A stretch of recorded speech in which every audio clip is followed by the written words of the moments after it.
Good afternoon.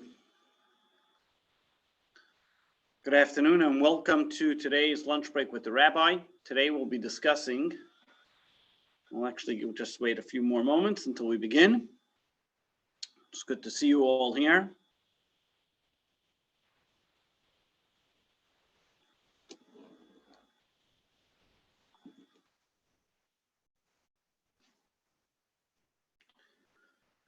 Okay, so today's subject is going to be another one of those. Yesterday we had a nice little bit of a controversial subject, and today we're going to touch again on another, I don't know if it's controversial, but well-known, popular, or discussion, or maybe even a little controversial subject, which is, and the question for today that we're going to discuss is, why is Israel important to the Jewish people? And this is very apropos, especially that in today's Torah reading, we read about the boundaries of the land of Israel given to the Jewish people by Moses as they're about to enter the land of Israel.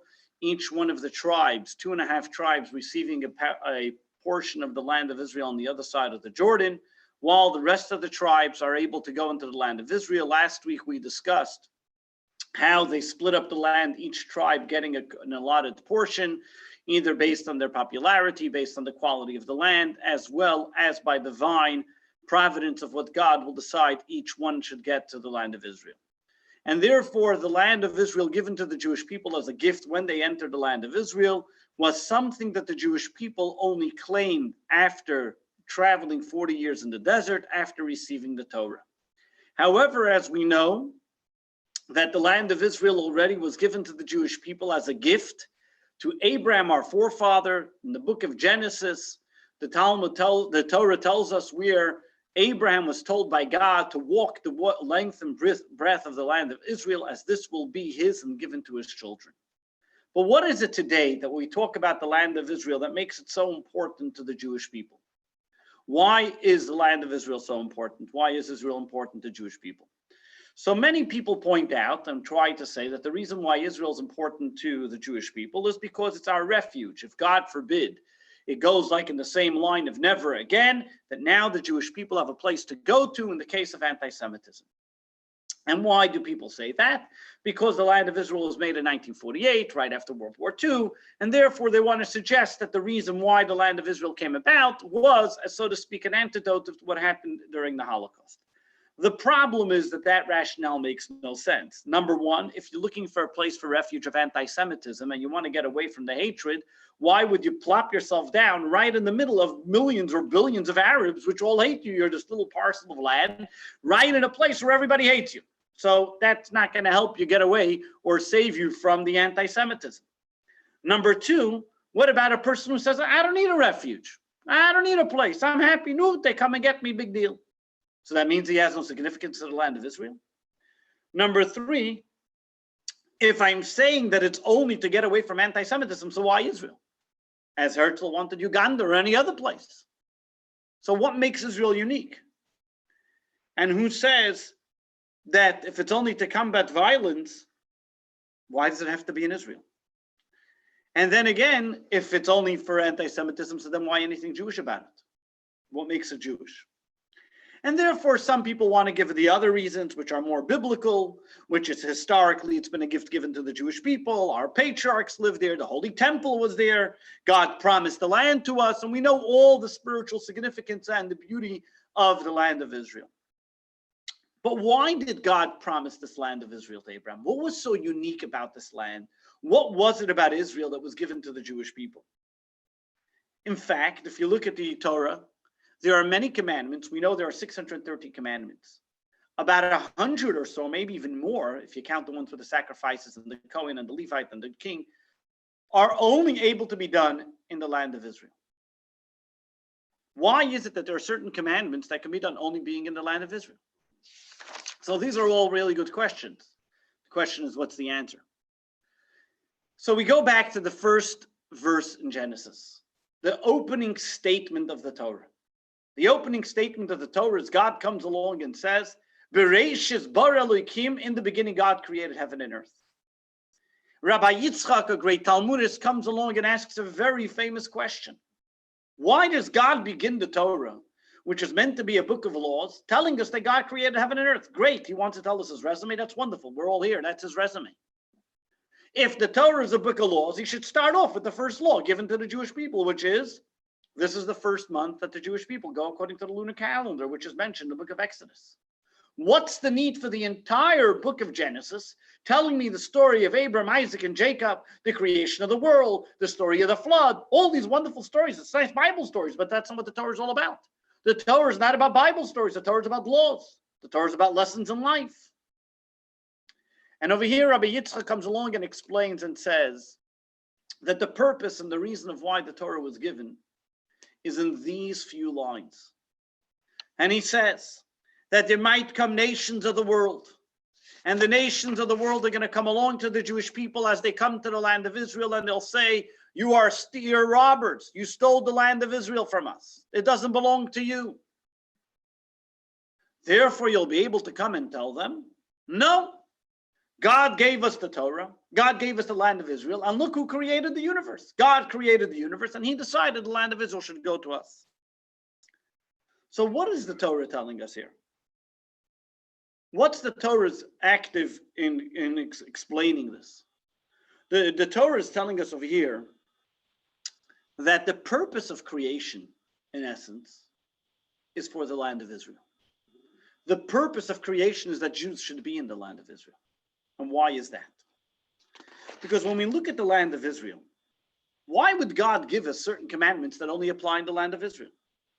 Not only that, what's Rabbi Yitzchak's question? Well, they're going to come and say, well, you stole the land of Israel, it doesn't belong to you. Every nation knows that some nations conquer some countries, and then another nation conquers it back or takes it away. Over here, Rabbi Yitzchak comes along and says, the Canaanites, how'd they get the land of Israel? They conquered it. So the Jews can conquer it from the Canaanites. What would be the problem? Why do we have to say you're stealing? And not only that, God alters the entire state of being of the Torah and starts it off with the God created heaven and earth, just to answer a question that somebody might say, is that what God's concerned about? Because over here, God's telling us a deeper message. That over here, it's not talking about the claim that the nations of the world might have. Over here, God is telling us what the Torah's message is and what's the purpose of the Torah and Jewish people in this world. What's the reason why God gave us the Torah, and what's the reason why God created the universe? As we mentioned many times, God had a craving to make this world a dwelling place for God. In the words of the Tanya, Dira b'tachtonim, a dwelling place in the most lowest world. How is that achieved? How do we make this world a spiritual oasis for God? How do we make this materialistic world a spiritual place for God? The only way that can happen is if we take a land, which is materialistic, we take a physical entity in this world, and we imbue it with absolute holiness. We govern it according to the laws of the Torah.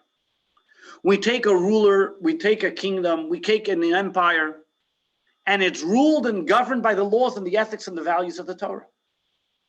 So the utopia of what Israel is that it should be ruled and governed according to the laws of Torah.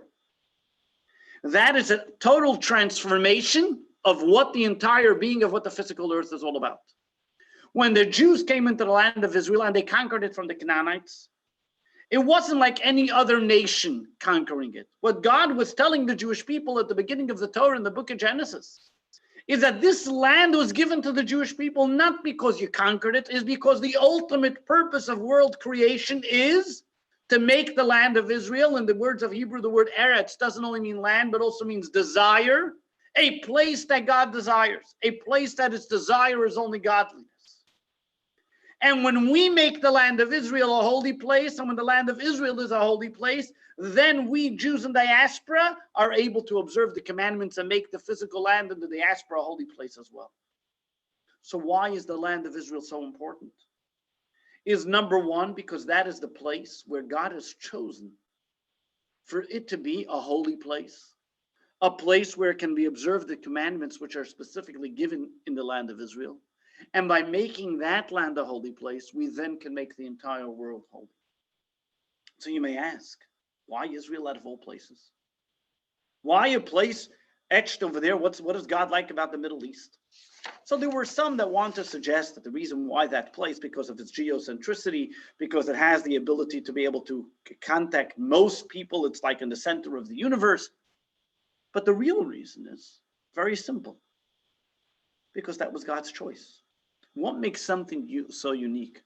What will make something so special is the very fact that you choose it, not because of its virtue.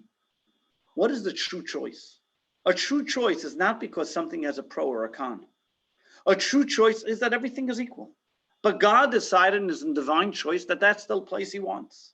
The place where Abraham brought Isaac on Mount Moriah, the place where Jacob prayed on Mount Moriah, that was the place where God chose to be the holy temple. Why did he choose it? That's God's choice. We don't know why God chose it, but that's what God chose. That's what makes it so unique. The same God that chose us, the Jewish people, to be the chosen nation, chose us to be in the land of Israel, and chose that the place for the conduit of holiness, for the imbuing of holiness to be there, and from there to spread to the entire universe. The holy temple was a place which it accepted, so to speak, the entire holiness for the universe, and from there it went into the entire universe. So when we talk about the land of Israel, when we look at the uniqueness of the land of Israel, it is a place that God loved, so to speak, loves, because that's the place that God chose. And Hasidism explains to us that we have a place that God chose to make the land of Israel, but not only is it a physical place, but it's also a spiritual place. That every single one of us can make our body, our entity, the land of Israel. Just like the land of Israel is so unique and special that it has special commandments that can only be observed in the land of Israel. Why? Because God wants that those mitzvahs, this place, should become absolute holy, so the holiness can shine from there to the entire universe.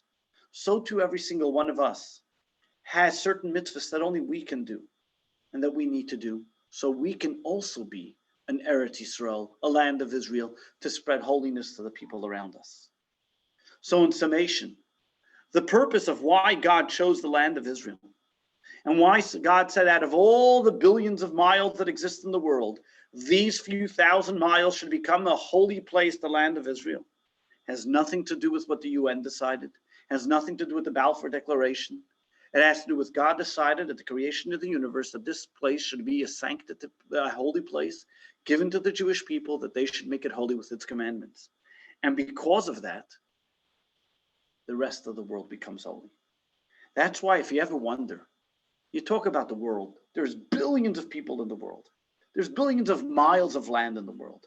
What makes it to the news the most common is a small little parcel of land etched between a bunch of different people, and a little parcel on that makes the news. What they did there all of a sudden affects everybody. Everybody's fighting over it for the past 60, 70, 80 years. They've been fighting over this piece of land. Everybody's claiming homage to it. Why? Because that's the place where God, and because everyone senses the holiness there. And because of that, there's the struggle. This is maybe a subliminal acknowledgement of the international world that realizes the holiness and uniqueness of the land of Israel. That it is that place, it's the nerve center of the world. And for that reason, God says that's the only place you can do all those commandments.